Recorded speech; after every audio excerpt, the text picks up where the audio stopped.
Good evening, and welcome to this week's edition of The Message. I'm your host, Donatus King, and we'll spend this next hour with one purpose in mind, and that one purpose is delivering the message that God is Almighty. Everything that ever was, is now, or ever will be, was made by God. Everything that ever happened, is happening right now, or ever will happen, was made to happen by God. God has a master plan for all time and all creation. God is Almighty. The message is brought to you by, is produced by the Society of Knowledge Incorporated. The Society is an interdenominational, religious, spiritual organization. Our members come from various different religious and spiritual backgrounds.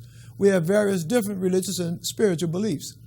Although we come from different backgrounds and have different beliefs, there's one belief that we share. There's one piece of knowledge that we hold in common, and that's the knowledge that there is a being, by no matter what name we may have been taught to call that being, by no matter what name we may have come to know that being, whether that name be God, Allah, Yahweh, Jesus, Buddha, Jehovah, nature, by no matter what name, we know there is a being that possesses not some of the power, not most of the power, but all of the power. We know that there is indeed an almighty being. That's the only reason we do this show, and that's to deliver the message that that being that personally I call God, that being is indeed Almighty. Today is May the 11th, 2017, and I remind you of that fact because tonight, as we are on most Thursdays, we are live. And I remind you of that fact because this show is an open discussion. It's a two-way conversation. For those of you that are watching on television, you see the telephone number that's on your screen. I invite you to use that number, call in, and join our discussion. For those of you that are watching by Facebook, I invite you to leave a comment and participate in this discussion. If there's something that's going on in your church, your mosque, your synagogue, your masjid, your temple, your place of worship, and you want to let the world know about it, call in and let the world know about it. If there's something that's going on in your nonprofit organization and you want to let the world know about it, call in and let the world know about it. More important than what's going on in your place of worship, more important than what's going on in your nonprofit, if there's something that God has done for you in your life, a miracle that God has worked in your life, call in and share your testimony with the world. Let the world know about the miracle that God worked in your life. It may be someone that's in need of a miracle right now, someone that's going through some difficult times, whether it's financial difficulties, whether it's health difficulties, no matter what kind of difficulty. It may be someone that's having some real rough times right now, and hearing your testimony about how God worked a miracle in your life might be the one thing that they need to hear to encourage them, to give them strength, to help them to hold on until things get better. So call in, share your testimony with the world. Those of you that are watching on Facebook, leave a comment and share your testimony with the world. That's right, I keep saying with the world because you hear me talking about Facebook. We are on Facebook. So as I speak right now, this show is being seen live on Facebook Live all around the world. As folks that are in Cairo, Egypt, are able to watch us on Facebook right now and participate. And I say Cairo because one of my friends, I made a friend about 3 years ago. We were in Cairo, and he just got married. And just a little tidbit of information, and I understand we have a caller. We're going to get to the call in a minute. But just share a little information with you. I don't know how they do it, but they do it. I say about 3 years ago, I met this fellow out there in Egypt, and he was telling me about how he was engaged. And the thing he was telling me was that according to their religion, and he's Muslim, according to their religion, males and females have to be kept apart. And when I'm saying that, like a male, even if you're engaged to someone, the male cannot touch the female. So even as far as going and walking and holding hands, no, you can't do any of that until you're married. Now, that's hard for me to believe coming from America. But that's their religion, and he was strictly practicing that religion. And he was explaining all that to me. So I just want to congratulate him. Hytham, congratulations. I saw your wedding pictures, beautiful, beautiful ceremony. So just, again, congratulations. But we'll be opening up the lines now. Caller, are you there? Yes. How you doing? Man, I missed you last week. That sounds like Minister Antoine Brown. Yes, you did, man. I still need you to cover me in your prayers. Mm-hmm. The birthday celebration was good. Pastor Ford. Mm-hmm. Also, I want to wish all the ladies a happy Mother's Day. Mm-hmm. And before I go into anything, I want to let everybody know that I do have a TV show that comes on at 8:30 a.m. and 8:30 p.m. on 76 Cox Cable. Mm-hmm. Also, I know Father's Day not until June. I'm going to wish you one anyway. All right. Just in case if I don't, I should be able to talk to you, but I still wish you an early one. All right. So how's the situation with the housing? Man, I'm still praying because this landlord or whatever, I need some prayers over that situation because he still got me outdoors. Mm. Okay. So let me make sure I understand. You do have some housing, but you just have some difficulties with your landlord. Huh? So you do have housing now, but you just have some difficulties with your landlord. I paid everything for it, the deposit, the rent, he haven't released the keys. He haven't released nothing to me. Okay. Like I gotta wait to whatever till they do whatever they got to do because he can't let nobody in there. Okay. All right. Well, we're gonna keep you in prayers, Minister Brown. I appreciate it, brother. All right. Like I said, I'm doing the best I can. Yeah, you're right. The best of my ability. All right. Have you If I had a way to get a trailer, I wouldn't mind getting a trailer. Have you spoken to Apostle Bailey lately? Talked to him today. All right, great. That's the one came and picked me up and took me to the birthday celebration. All right. Now whose birthday? Pastor Ford. Whose birthday was it? Pastor Ford. Oh, okay. All right. He's got a church on the Litchfield. All right. All right. Well, look, I understand we have another caller waiting, Minister Brown. So let me get this other caller. But thank you for calling in, brother. All right. All right. Thank you. All right. I understand we have another caller. Caller, are you there? All right. I think we may have missed that caller. So let's go straight into our announcements. Let's see. All right. Our religious spiritual study. Hold fast, prove all things, hold fast that which is good. Coming out of the first book of Thessalonians, chapter 5, verse 21.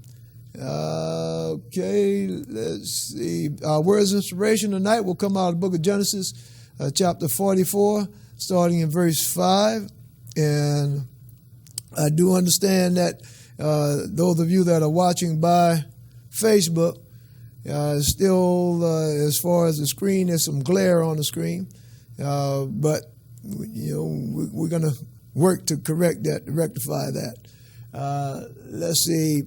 Announcements. Brother Chris's prayer line, 504-866-5042, open Monday and Wednesdays, 10 a.m. to 1:30 p.m. Meditation training, 2 p.m. to 4:30 p.m. Mondays and Wednesdays.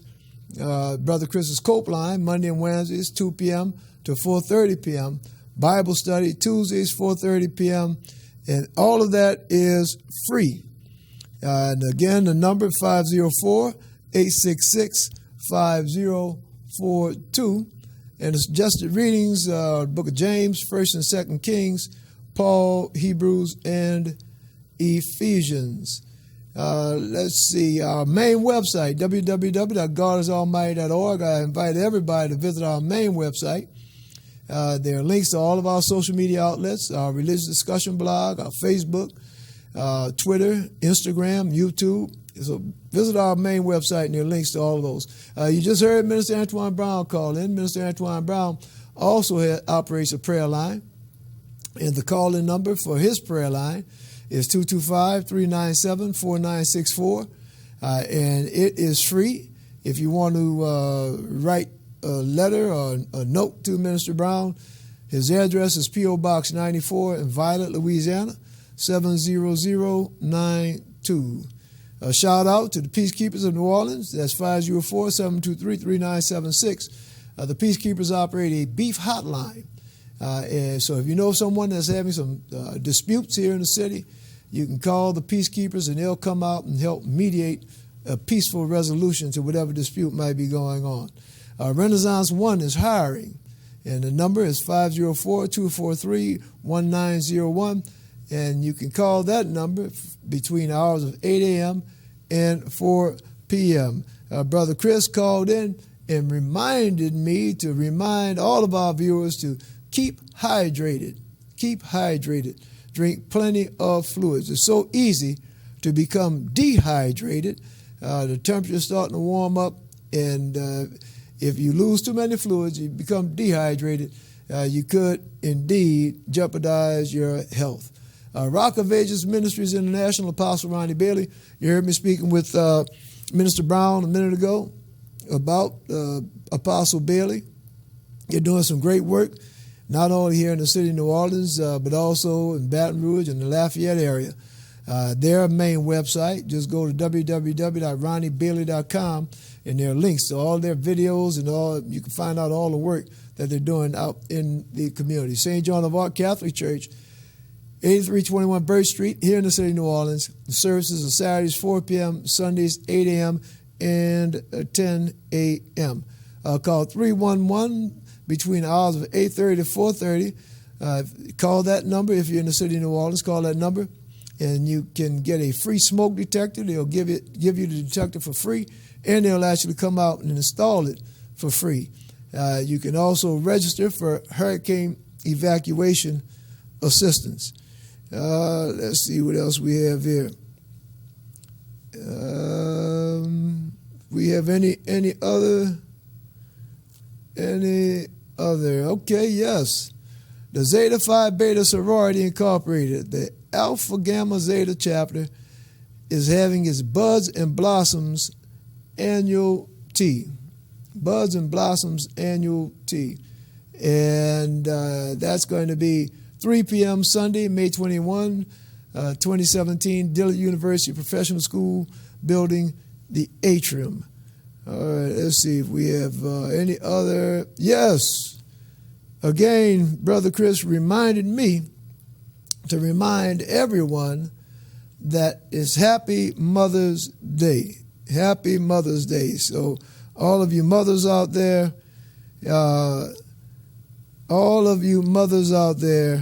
Happy Mother's Day, and don't work too hard. Okay, don't work too hard. And I know sometimes on Mother's Day, we have the mothers that are working harder than anyone else on Mother's Day. So mothers, Happy Mother's Day. Religious spiritual study, prove all things, hold fast that which is good. Coming out of First Book of Thessalonians chapter 5, verse 21. And I want to say welcome to Brother Ashton, who has joined us on Facebook. If you have something, an announcement that you want us to make, please just type it in the comments, and we'll make sure that we get it out there.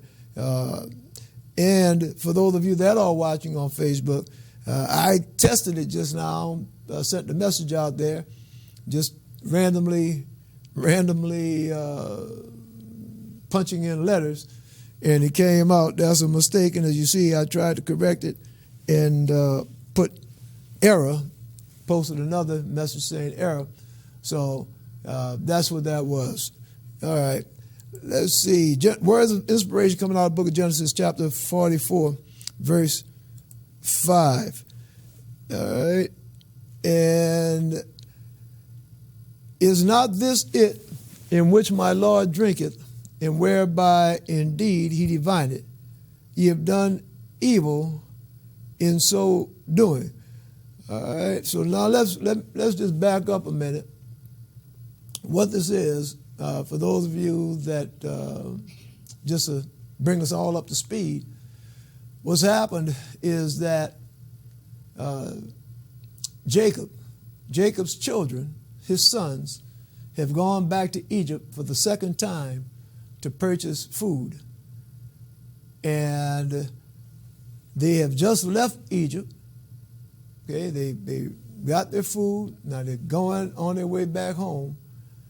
But what has happened is that Joseph, who is now the second most important man in Egypt, what he has done is after he sold them the grain, sold them the food, he did the same thing he did the first time. That's put their money back in their bag. And as the example I've given before is it's like if you go to Walmart and you buy your groceries, you give the cashier your money, and then on the way home you open up the bag and you find your groceries there plus the money that you gave to the cashier. So that's what happened to them. Okay, so they're on their way home, and now what Joseph is, and Joseph is, remember what all this is about. Okay? All this is about that Joseph is trying to get some revenge. He wants his brothers to suffer. See, because his brothers caused him to suffer. His brothers threw him in a pit. His brothers caused him to become a slave in Egypt. His brothers caused him to become not only a slave, but a slave prisoner in Egypt. His brothers caused him to be separated from his mother and father and the rest of his family and all his friends. That's what his brother did to him. So now he's getting his revenge. But something we talked about last week, it said that, I don't know who it was said it, but it's an old saying, that revenge is a dish best served cold. Revenge is a dish best served cold. And what that means is that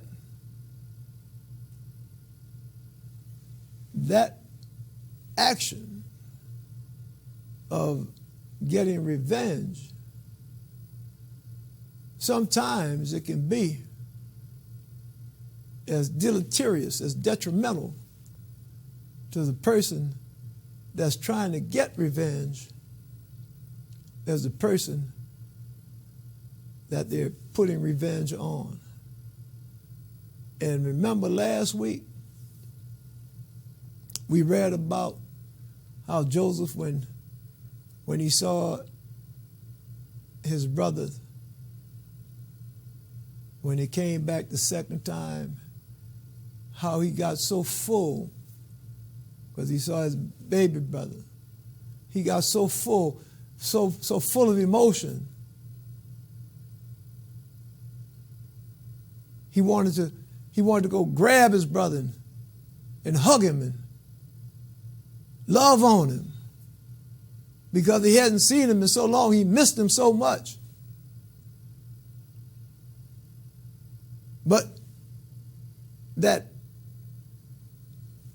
emotion of revenge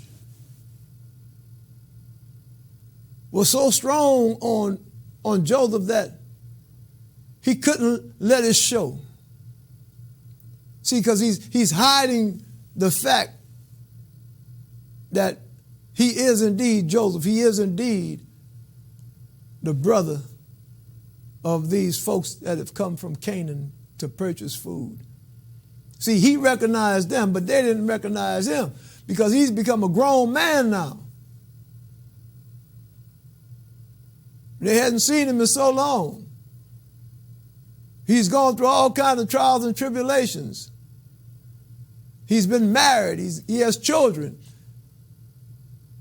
He's been living in Egypt all these years. They didn't recognize him.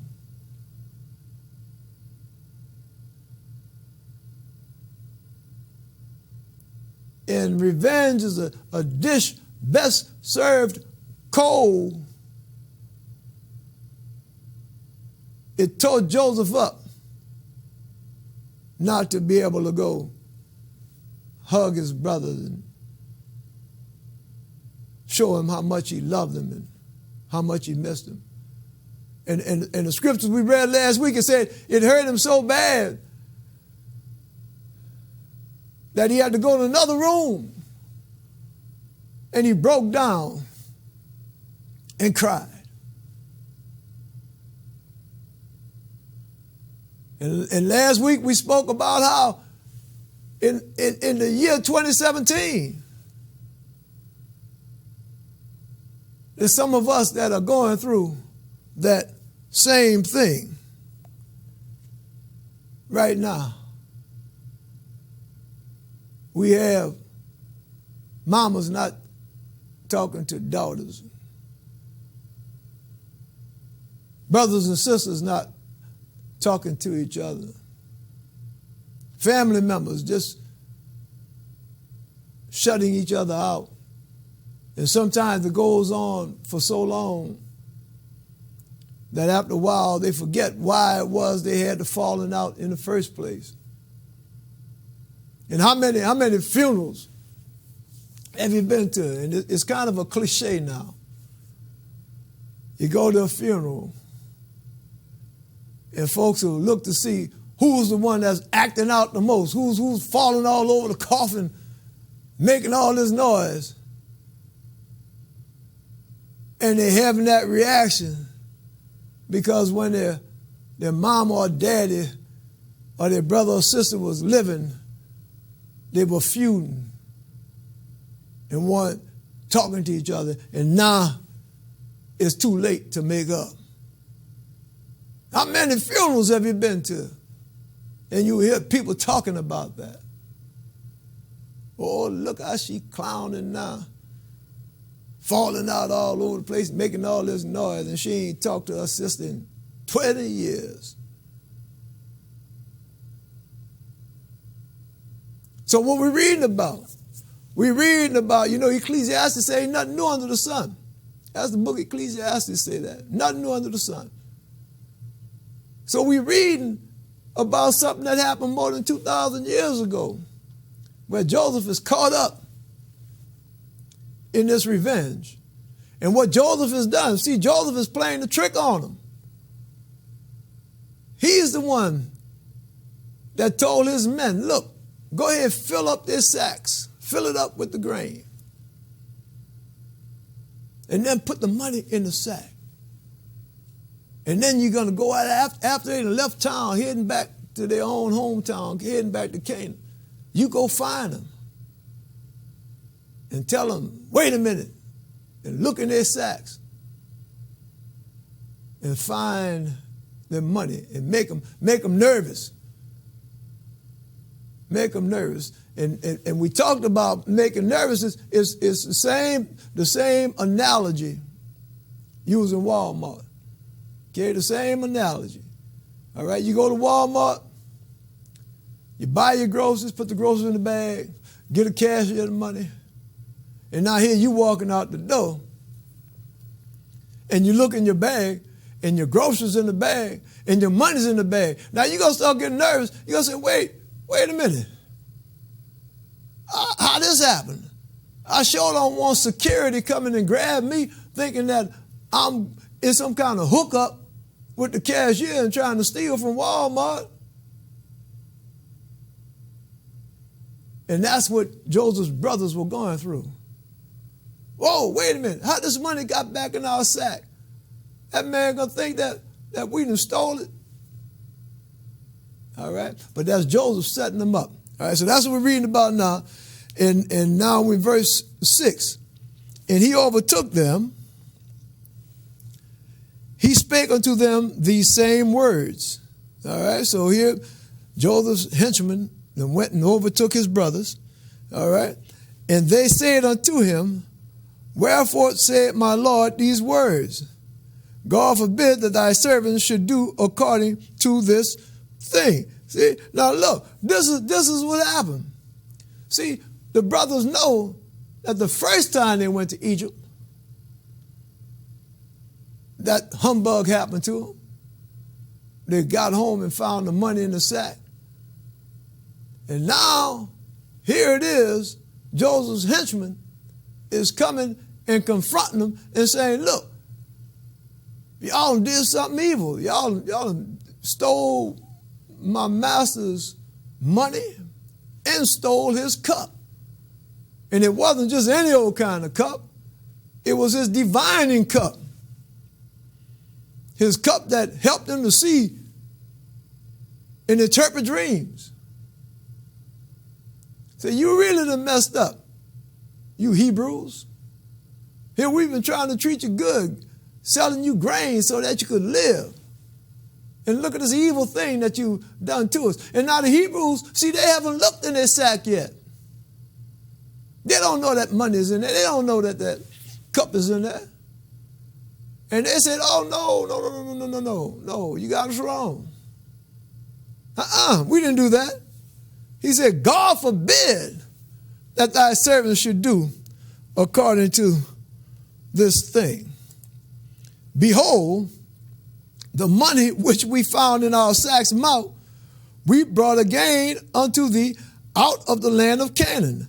How then should we steal out of thy Lord's house silver or gold? Now look, you see, this is what I told you. See, they talking, remember I told you that they did that the first time?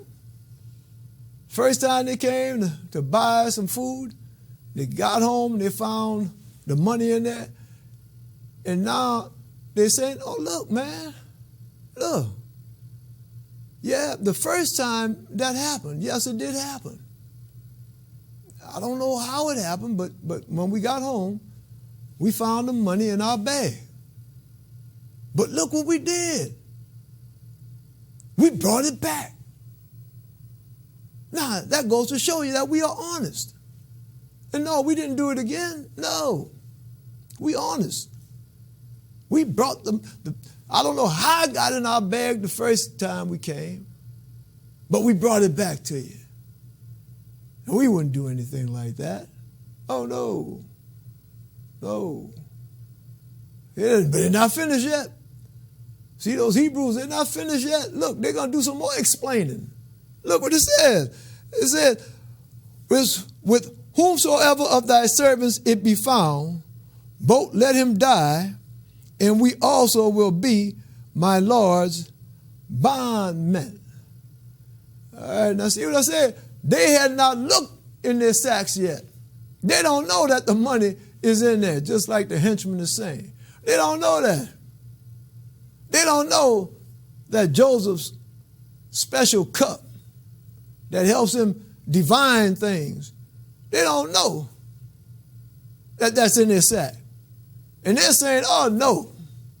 Look, we're so sure that there's no money in there. We're so sure that that cup is not in there. We're so sure that, look for yourself. And if you find the money, whoever sack you find it in, kill him. Kill him. Whoever sack you find it, kill him. And the rest of us will be your bondmen. The rest of us will be your slave. See, they don't know any better. Well, let's see. Let's see what happens to him. And he said, now also let it be according unto your words. He with whom it is found shall be my servant, and ye shall be blameless. Then they speedily took down every man his sack to the ground, and opened every man his sack. And he searched, and began at the eldest, and left at the youngest And the cup was found in Benjamin's sack. All right, now, I'll stop there. You know, we talk about a tragedy. Now they're all surprised. Now look, just all the twists and turns. Okay, the twist and turns. The cup. See, the money, that's one thing, but that really wasn't so important. The most important thing was that cup. And look whose sack it was found in. Benjamin. Benjamin. Now, for those of you that haven't been following along with us the past several weeks, and for those of you that may have forgotten, Benjamin has some importance. And the importance that Benjamin has is that Benjamin is Jacob's youngest son. Okay, the youngest son. Not only is he Jacob's youngest son, but he's also the full brother of Judah. All right? The youngest son and the full brother of Judah. All right, I'm sorry, of Joseph.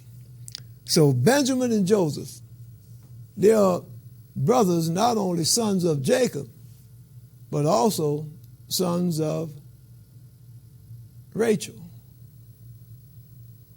The natural sons of Rachel. So that's what we were speaking about earlier, about how when Joseph saw Benjamin, how Joseph just broke down. He held himself until he was by himself, but he broke down because that was his baby brother. There's something else that's special about Benjamin. Remember the first time the sons went to Egypt to purchase the food, they left Benjamin at home. See, Jacob said, look, I had 12 sons. And that's where we get those 12 tribes of Israel. That's where it comes from. I had 12 sons. One of them is dead. He's killed and eaten up by wild beasts. That's what Jacob thought because his sons lied to him. And that one that was supposed to be dead, that's Joseph. And Jacob said, look, the rest, y'all other sons, y'all go to Egypt and buy some food, but I'm not sending all 11 of y'all. I'm not going to send all 11 of y'all. Because we don't know. That's a foreign country. We don't know how those people are going to act. I'm not going to send all 11 of y'all. Because if I send all 11 of y'all and something happens to all of y'all, then I will have no sons. So Jacob said, look, what we're going to do is 10 of y'all going to go. Got 11 of y'all, 10 of y'all go. Go to Egypt, buy some food. And one of y'all going to stay here with me, safe.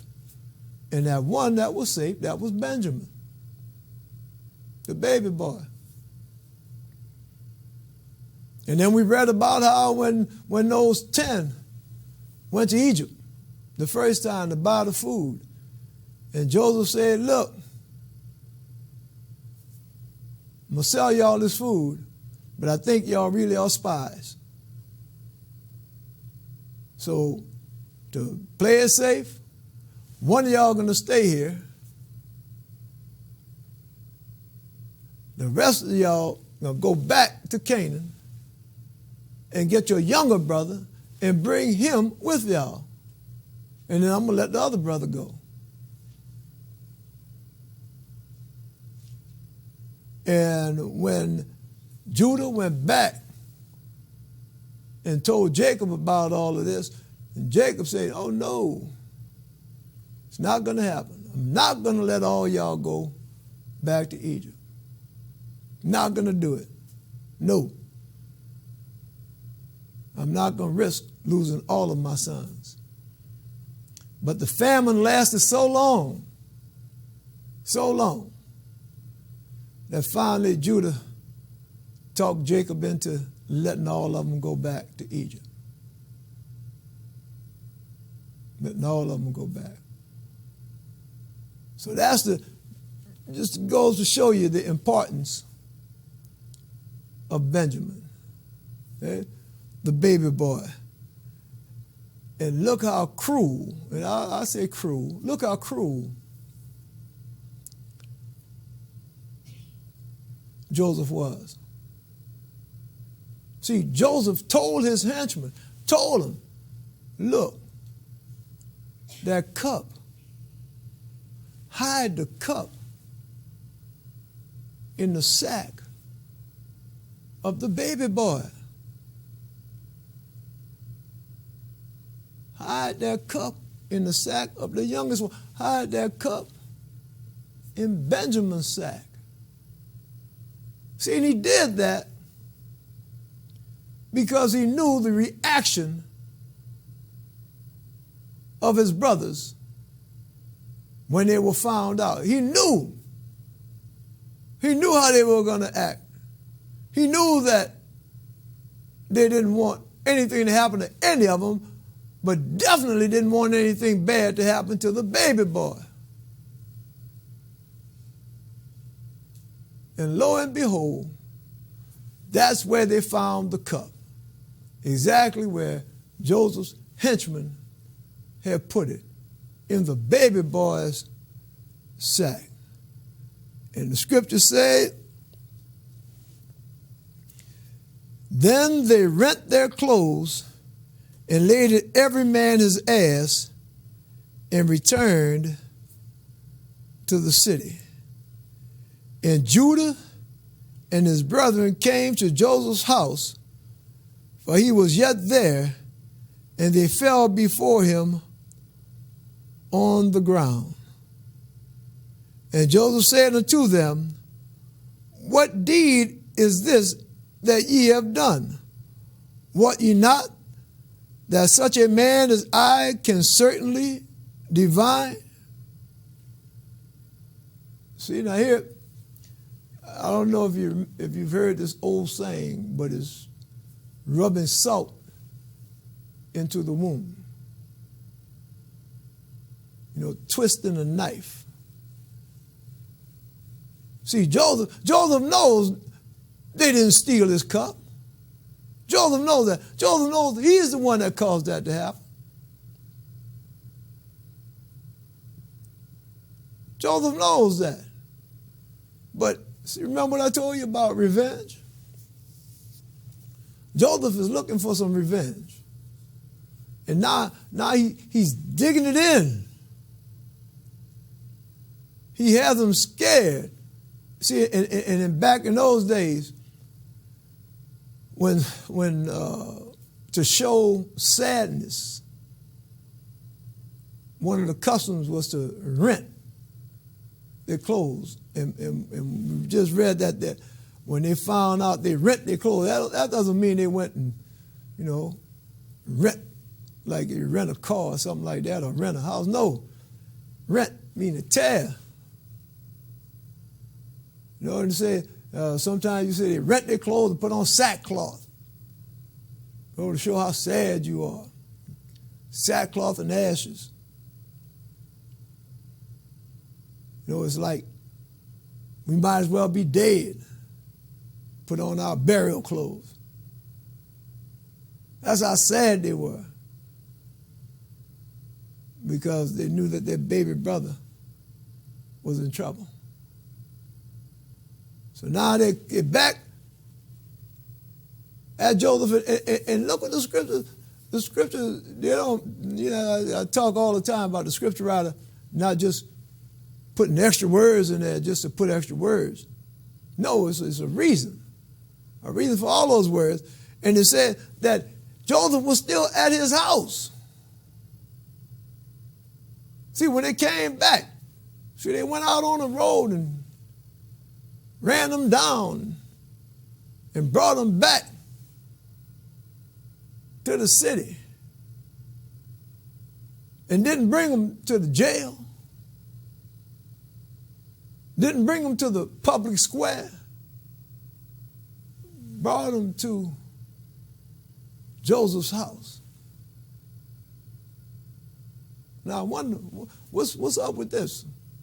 Why is that so important? Why? I mean, what difference does it make? Well, we're going to read on a little bit and we're going to find out. But before we read on a little bit, that next verse that we read, and that's verse 15. This is Joseph really twisting that knife. And Joseph said unto them, what deed is this that ye have done? See, Joseph knew good and well. Joseph knew good and well they didn't do anything. He knew that. But he's making them sweat. Getting his revenge, getting his catch back on them. Making them squirm. What deed have you done? And he really lays it on real thick. He says, what ye not that such a man as I can certainly divine?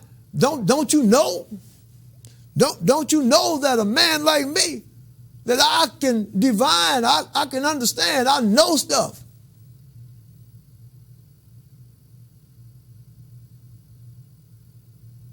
What you thought you was gonna get away with something? You know who you messing with? See, he's got them really, really, really, really, really scared now. Really scared. Well, let's see what's going to happen. And Judah said, what shall we say unto my Lord? What shall we speak? Or how shall we clear ourselves? God hath found out the iniquity of thy servants. Behold, we are my Lord's servants, both we and he also with whom the cup is found. All right.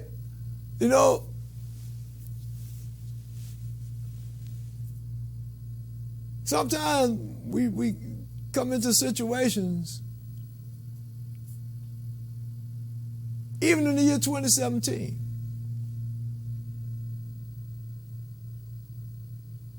they got a word. That word is called submission. Submission. It's, all right, give up. You see, we've talked about this on this show before.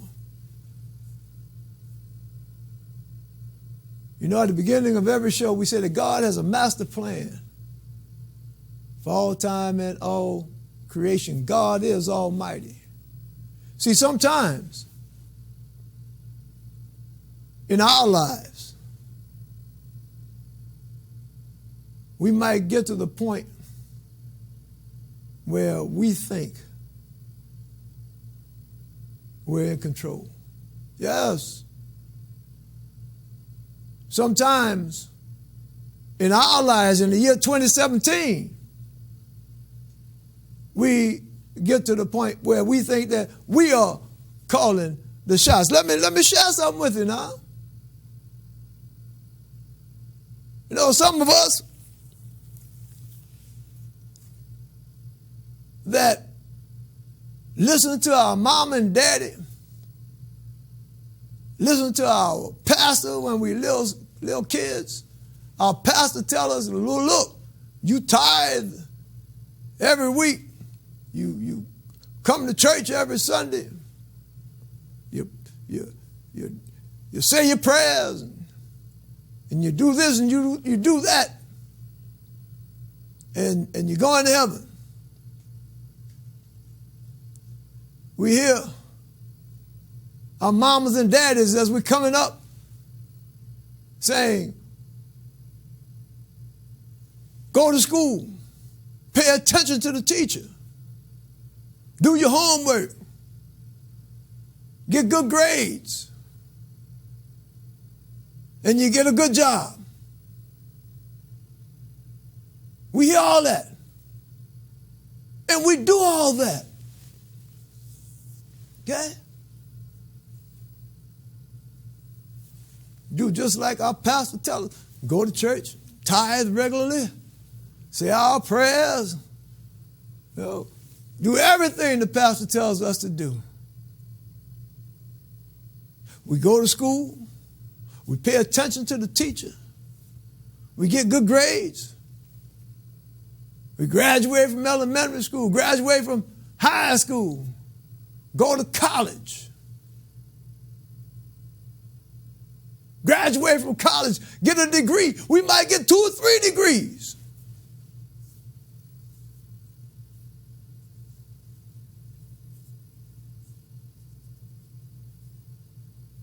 And we get to the point where we have this big old pretty house out in New Orleans East or English Turn. And we get so full of ourselves that we say, we did that. The reason I have this Lexus, the reason I have this Mercedes is because I earned it. I did that. I went to school. I studied hard.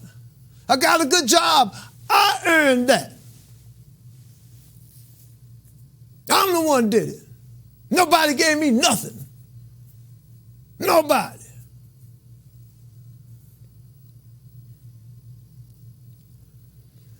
But see, God has a way sometimes when we get to that point.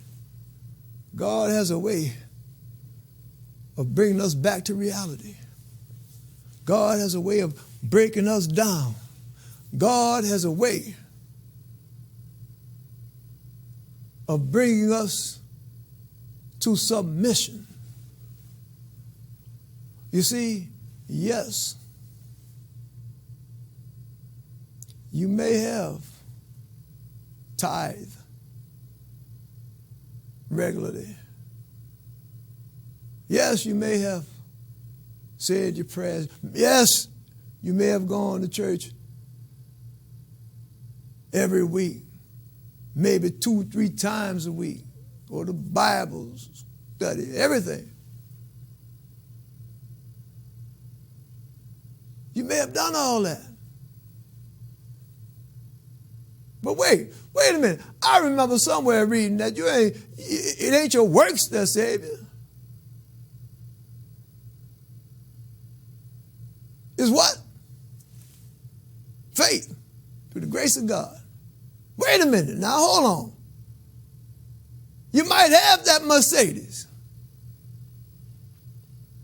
You may have that big old pretty house in New Orleans East or English Turn. You may have all that. Maybe you did get good grades. Maybe you have 2 or 3 degrees. But wait a minute. Hold on. You say you did that yourself? Nobody did nothing for you. Nobody helped you. You earned that. You worked for it. You got it. Well, hold on.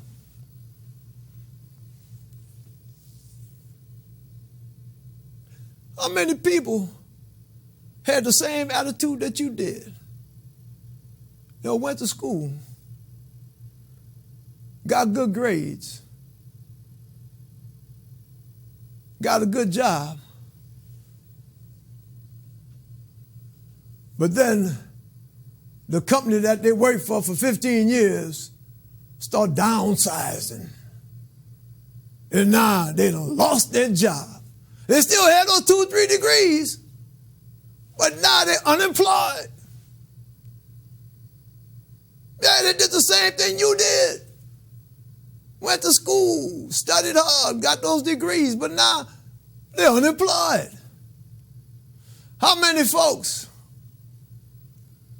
listen to their mom and dad, they went to school, studied hard, got these degrees, but then a catastrophic illness came into their lives, came into their families. This is real. We hear about folks that was living an American dream.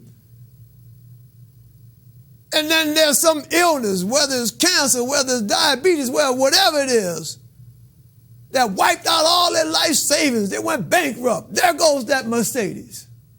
There goes that house in New Orleans East.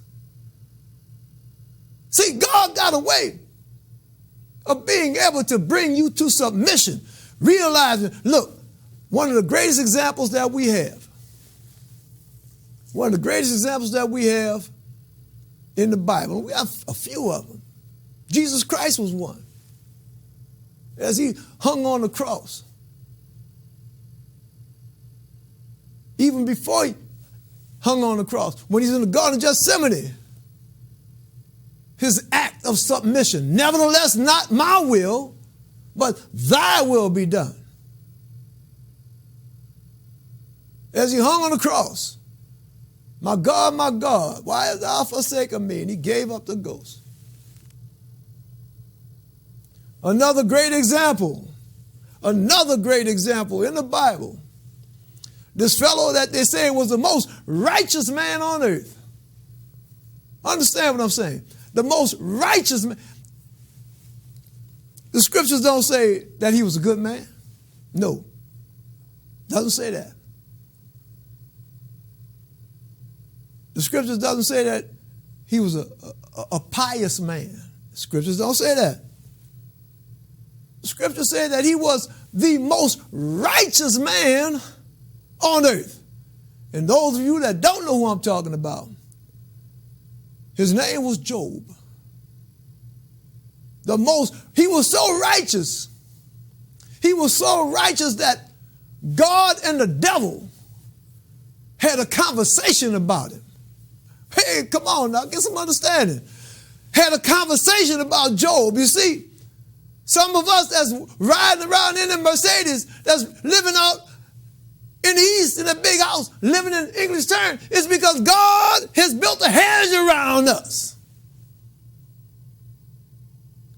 There hasn't been any calamity that has befallen us. And that's how Job was.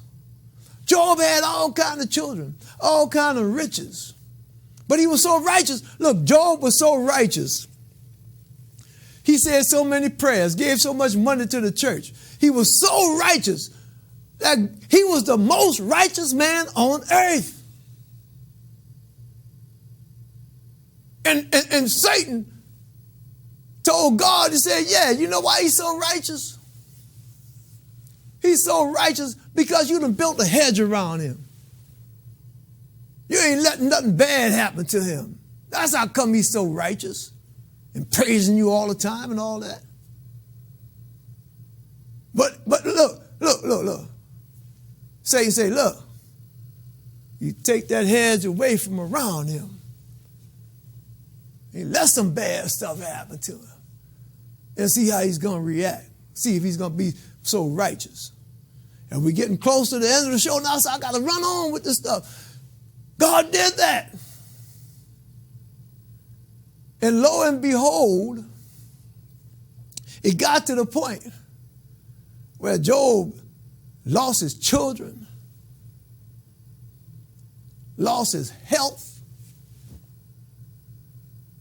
His friends start talking about him. Friends start criticizing him, saying, man, look all this bad stuff happening to you. It's got to be because you did something wrong. We don't know what it was. We didn't see you doing anything wrong. But it must be something undercover that you're doing. All this bad stuff happening to you. His good friends turned on him and trying to convince him that it was something wrong that he did. You see, he was being broken down. All that stuff he had is not because of anything that he earned. It was because it was a gift from God. And it got to the point where even his wife ridiculed him, criticized him. And it got to the point where Job just cursed the day he was born. Lord, it had been better if I had never been born. See, God had to break him down, bring him to submission. And we know once Job reached that state of submission that, look, all right, I'm accepting this. This is your plan for me. I'm accepting it. It's in your hands. It ain't because of no prayers that I did, no tithing that I did. Everything that I have is because of your will. It's your gift. And we read that God caused Job to prosper again. That's what we're reading about now. We're reading about Judah. See, Judah has been broken down. He knows there wasn't nothing wrong that he did. He knows that. He doesn't know how that money got in the sack. But Judah says, look, what can I say? And sometimes we reach that point in our lives where we just, what can I say? Not my will, but thy will. And we close out tonight, and as we close out, I'll just repeat. There is an almighty being. That God is in control. Our steps, whether we know it or not, whether we like it or not, our steps are ordered. I like that because I know that it's in God's hands. And my prayer, no matter whatever it is that God has planned for you in this upcoming week, that God Almighty blesses you and yours with peace.